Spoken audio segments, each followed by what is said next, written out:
আসসালামু আলাইকুম। আমার চ্যানেলে আপনাদের সকলকে স্বাগতম। আমি আমার ইউটিউবে অনেক ভিডিও করেছি, আওয়ামী লীগ ফিরছে এবং আওয়ামী লীগ ফিরবে। এই সকল ভিডিওর কমেন্ট বক্সে অনেকেই কমেন্ট করতো, কই ভাইয়া আওয়ামী লীগ তো ফিরছে না, আওয়ামী লীগ তো ফিরবে না, আওয়ামী লীগ কখন ফিরবে আপনি বরাবর একটি টাইম বলেন। আজকে তাদের উদ্দেশ্যেই এই ভিডিও, আশা করছি শেষ পর্যন্ত দেখবেন, ব্যাপারগুলো ক্লিয়ার হয়ে যাবেন। আওয়ামী লীগ যে খুব শীঘ্রই ফিরছে, অলরেডি সকল আলামত কিন্তু আপনারা ইতিমধ্যে পেয়ে গিয়েছেন। এবং সবচেয়ে গুরুত্বপূর্ণ বিষয় হচ্ছে, আপনারা মনে করেন যে আওয়ামী লীগ ফিরবে এবং ফিরছে বললে যে আওয়ামী লীগ ক্ষমতায় চলে আসবে, এটাই মানে হচ্ছে আওয়ামী লীগের ফেরা। এটা হচ্ছে সম্পূর্ণ ভুল ধারণা। আওয়ামী লীগ ফিরছে বা ফিরবে মানে হচ্ছে বাংলাদেশের রাজনীতিতে আগের মতো দাপটের সহিত ফিরা। এখন সবচেয়ে আওয়ামী লীগের গুরুত্বপূর্ণ বিষয় বাংলাদেশের রাজনীতিতে আগে ফিরে আসা। বাংলাদেশের রাজনীতিতে ফিরে আসলে এবং রাজপথে আগের মতো দাপটের সহিত মিছিল মিটিং করতে পারলে আওয়ামী লীগ আবার ক্ষমতায় আসতে পারবে। এখন আপনি বাংলাদেশের রাজনীতিতেই ফিরতে পারলেন না, রাজপথে রাজনীতিতে ফিরতে পারলেন না, তাহলে ক্ষমতায় আসবে কি? আমাদের এই ভুল কনসেপ্টের কারণে আমরা মনে করি যে আওয়ামী লীগ ফিরছে না, আওয়ামী লীগ ফিরে নাই। আওয়ামী লীগ বাংলাদেশের সকল জায়গায় অলরেডি আছে এবং রাজপথও ফিরেছে, কিন্তু আগের মতো শক্তিশালী রূপে নাই বা ক্ষমতায় নাই বিধায় আপনাদের মনে হচ্ছে আওয়ামী লীগ এখনও ফিরে নাই, আওয়ামী লীগ এখনও ফিরছে না। কিন্তু চূড়ান্ত আলামত সকল কিছু এখন আমাদের সামনে ফুটে উঠেছে। অলরেডি আন্তর্জাতিকভাবেও ডক্টর ইউনূসকে আওয়ামী লীগের ব্যাপার নিয়ে প্রেশার ক্রিয়েট করা হচ্ছে। কূটনীতিকভাবেও ডক্টর ইউনূস এখন কোণঠাসা হয়ে গিয়েছে। সেই কারণে ডক্টর ইউনূস পৃথিবীর কোনো রাষ্ট্রের মধ্যে সমর্থন না পেয়ে শেষ পর্যন্ত পাকিস্তানের শরণাপন্ন হয়েছে এবং পাকিস্তানের সমর্থন নিচ্ছে, পাকিস্তানের জেনারেলদেরকে বাংলাদেশে আমন্ত্রণ করছে এবং সে এই রেজিমটা টিকিয়ে রাখার জন্য এবং এই রেজিমটাকে টিকিয়ে রেখে আগামীতে একটা নির্বাচন দিয়ে কোনো রকম আওয়ামী লীগ ছাড়া অন্য একটা দলের হাতে ক্ষমতা তুলে দিতে চাচ্ছে। সেই কারণেই তো পাকিস্তান জেনারেলকে এনে এত চুক্তি করা, কথা বোঝেন না, প্রতিরক্ষা চুক্তিও তারা করে নিচ্ছে। এটাই হচ্ছে আওয়ামী লীগের সবচেয়ে বিজয়। যখন শত্রুপক্ষ আপনার অ্যাক্টিভিটি দেখে ভয় পাবে, তখন মনে করবেন আপনি সঠিক ট্র্যাকে আছেন, আপনি আরও শক্তিশালী হচ্ছেন। আপনার শত্রুপক্ষ আপনাকে ভয় পাচ্ছে, সে দুর্বল হয়ে যাচ্ছে। ভারত কিন্তু কূটনীতিকভাবে সংবাদ মাধ্যমে যে সকল বক্তব্য দেয় সেগুলো কিন্তু পারফেক্ট বক্তব্য, বিতর্কতভাবে আরও হার্ডলি খেলা খেলছে। সংবাদ মাধ্যমের বক্তব্যের সাথে আর বিতর্কত খেলার মিল থাকবে না। এটাই হচ্ছে একটা বড় রাষ্ট্রের মেইন চিন্তাধারা। আর ভারত কোন লেভেলে চাণক্যনীতির রাজনীতি করে, যারা ভারতের নীতি নির্ধারক আছে তারা ভালো করেই জানে। নরেন্দ্র মোদী একমাত্র চাণক্যনীতির রাজনীতির কারণে টানা 3বার প্রধানমন্ত্রী হয়েছে। ওনাকে চাহালা বলে অনেকে কটাক্ষ করে, ওনাকে চাহালা বলে অনেকে ছোট করতে চায়, কিন্তু এত বড় একটা দেশের মধ্যে এবং 140 কোটি জনসংখ্যা যে দেশে, সে দেশের পরপর 3বারের প্রধানমন্ত্রী হওয়া এবং বিশ্বের সবচেয়ে বড় গণতান্ত্রিক দেশের মধ্যে পরপর 3বার প্রধানমন্ত্রী হওয়া চারটিখানি কথা না।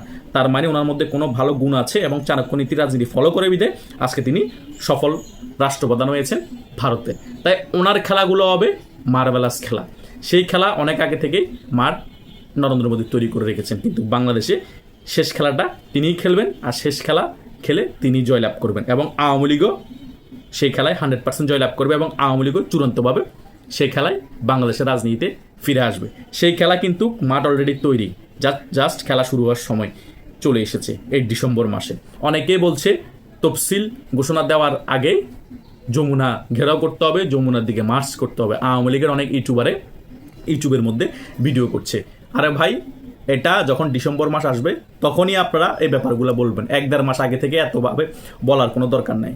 প্রিপেয়ার করতে হলে সাধারণ কর্মীদেরকে, যারা নেতৃত্ব দেবে তাদেরকে ভিতরগতভাবে কথা বলে তাদেরকে প্রিপেয়ার করতে পারবেন। এভাবে জনসম্মুখে এসে ইউটিউবের মধ্যে এসে হাউকাউ করার 1-1.5 মাস আগে কোনো দরকার নেই। খেলার টাইমে হয়ে যাবে এবং সেই খেলায় জয়লাভও করতে হবে। 1-1.5 মাস আগে হাউকাউ করে মাঠ গরম খেলার আগে করে কোনো লাভ নাই। পরে খেলা যদি হেরে যান তখন সেটা লজ্জাকর। তাই খেলা শুরু হওয়ার আগে আপনারা ওয়ার্ম আপ করে নেবেন। 2-3 মাস আগে থেকে শরীর গরম করলে খেলা শুরু হওয়ার আগে আবার ঠান্ডা হয়ে যাবে শরীর, কথা বুঝেন নাই?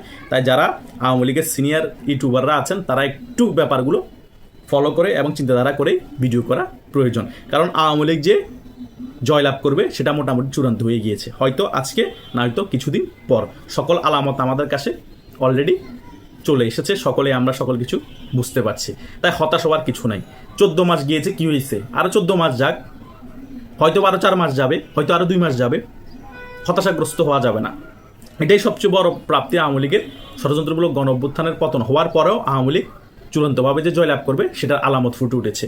ভারতও সহযোগিতা করছে, আন্তর্জাতিকভাবে আওয়ামী লীগকে সাপোর্ট করছে।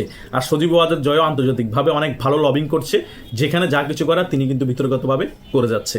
তাহলে হতাশা কেন? এখন উজ্জীবিত হবেন, সাংগঠনিকভাবে সংগঠিত হবেন, সকল নেতাকর্মীদেরকে উজ্জীবিত রাখবেন, নিজে উজ্জীবিত হবেন। এভাবেই করে রাজপথে নেমে জনগণকে সাথে নিয়ে রাজপথ দখল করতে পারবেন। আর রাজপথ দখল করলে আওয়ামী লীগের ফিরে আসা কেউ ঠেকাতে পারবে না। আর আওয়ামী লীগের ফিরে আসা কেউ ঠেকাতে না পারলে আওয়ামী লীগ আবার ক্ষমতায় আসবে। তাহলে ডেট সময় দিয়ে এগুলো হয় না। তাই যারা বারবার প্রশ্ন করতেন কখন ফিরবে, কখন ফিরছে, আর ফিরা মানেই হচ্ছে আওয়ামী লীগ ক্ষমতায় আসা।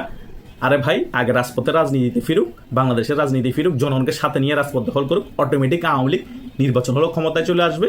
এবং আওয়ামী লীগ রাজনীতি ফিরে আসা মানে তখন মনে হবে আমরা ক্ষমতায় আসছি। কারণ এইরকম কোণঠাসা থাকার থেকেও অন্তত বাংলাদেশের রাজনীতিতে ফিরে আসাই সবচেয়ে গুরুত্বপূর্ণ এবং প্রয়োজনীয়। তাই মেইন জিনিসটার দিকে আপনারা ফোকাস দেন, সেটাই দলের জন্য মঙ্গলজনক এবং আওয়ামী লীগের সাধারণ কর্মীদের জন্য মঙ্গলজনক। আপনারা কাউকে ডিমোটিভেট করবেন না। আপনারা নিজেরা ডিমোটিভেট যদি হয়ে যান, চুপচাপ হয়ে ঘরে বসে থাকুন, কিন্তু অন্যদেরকে বলার দরকার নাই আওয়ামী লীগ 10 বছরও ফিরবে না, 15 বছরও ফিরবে না, রাজপথে নেমে কী হবে, খাইতে পারতেছি না, চলতে পারতেছি না। ভাই, এত হতাশা দেখালে, সবাই যদি একই রকম হতাশা দেখান, তাহলে রাজপথে নামবে কে? তাহলে রাজপথ দখল করবে কে? আওয়ামী লীগের আমলে সকলেই তো বুক ফুলিয়ে বলতেন আমি আওয়ামী লীগ করি, অনেক জায়গায় সুযোগ সুবিধা নিয়েছেন, হয়তো বা 10 জনের মধ্যে 5 জন নিয়েছেন, 5 জন নিতে পারেন নাই, হয়তো আপনাদের ভাগ্যে ছিল না। তার মানে এই না যে দলের জন্য আপনারা রাজপথে নেমে এখন কিছু করবেন না। কথা বুঝেন নাই? অন্তত আওয়ামী লীগ ফিরে আসলে বুক ফুলেও তো চলতে পারবেন। কোনো সুযোগ সুবিধা না পেলেও বাংলাদেশের সকল জায়গায় বুক ফুলিয়ে চলতে পারবেন। চোরের মতো পালিয়ে থাকতে হবে না, ফ্যামিলির উপর এফেক্ট আসবে না। উঠে তো সবচেয়ে বড় প্রাপ্তি। দল ক্ষমতা আসলে শুধু টাকাই কামাতে হবে সেটা তো না। ফ্রিডমলি চলাফেরার মধ্যে যে শান্তি আছে, যে প্রাপ্তি আছে, সেটা তো টাকার মধ্যে নাই। এখন কি সেটা প্রাপ্তেছেন? বুক ফুলে চলতে, কারো সাথে বড় গলায় কথা বলতে, বাংলাদেশে কোনো জায়গায় গেলেও তো ভয়ে থাকেন, কখন মোবাইল চেক করে, কখন কে আওয়ামী লীগের দোসর বলে অ্যারেস্ট করিয়ে দেয়, কখন আমার ফ্যামিলির উপর হামলা চালায়, কখন ঘর বাড়িতে হামলা চালায়। টাকা দিয়ে শান্তি পাবেন? পাবেন না। এখন তো টাকা নাই, আবার অশান্তিও আছে। অন্তত সেটা চিন্তা করে হলো সকলে সংগঠিত হন। সকলে যদি এখন ঐক্যবদ্ধ থাকেন, সকল মান অভিমান ভুলে এই আওয়ামী লীগ খুব খুব খুব তাড়াতাড়ি ফিরে আসছে। কারণ সজীব ওয়াজেদ জয়, শেখ হাসিনা মোটামুটি ওয়ার্ল্ডের সকল দেশকে একটা করে ফেলেছে আওয়ামী লীগের ব্যাপার নিয়ে। এখন শুধু বাংলাদেশের জনগণকে সাথে নিয়ে আওয়ামী লীগের কর্মীরা একত্রিত হয়ে সাংগঠনিকভাবে সংগঠিত হয়ে রাজপথে নামতে হবে। তাহলে আওয়ামী লীগের বিজয়কে ঠেকাতে পারবে না। ইন্টারন্যাশনালিভাবে যখন গোছানো হয়ে গিয়েছে, এখন বাংলাদেশের আওয়ামী লীগকে গুছিয়ে, জনগণকে গুছিয়ে রাজপথে নামা আমাদের খুবই প্রয়োজন। সেটা সময় অনুযায়ী নামতে হবে। হুট করে জটিকা মিছিল দিলাম, গায়েব হয়ে গেলাম, এরকম হবে না। সংঘবদ্ধভাবে একত্রিত হয়ে নামবো এবং একদিনেই সকল খেলা ফাইনাল করতে হবে। তাহলে আওয়ামী লীগের বিজয় কেউ ঠেকাতে পারবে না। কিন্তু আওয়ামী লীগের বিজয় যে চূড়ান্ত, সকল আলামত চলে এসেছে, জাস্ট এই ব্যাপারগুলো বাকি আছে। এটাই হলে আওয়ামী লীগ ফিরবে, আর না হলে হয়তো কিছু আরও সময় লাগবে। কিন্তু এটা যে আগে হোক পরে হোক, এই খেলাটা যে হবে এটা মোটামুটি 100% শিওর। কিন্তু এক্সাক্ট টাইম কেউ বলতে পারবে না, আর আমরাও জানলো এটা এখন বলা যাবে না। আশা করছি সকলে ব্যাপারগুলো বুঝতে পেরেছেন। ধন্যবাদ সকলকে।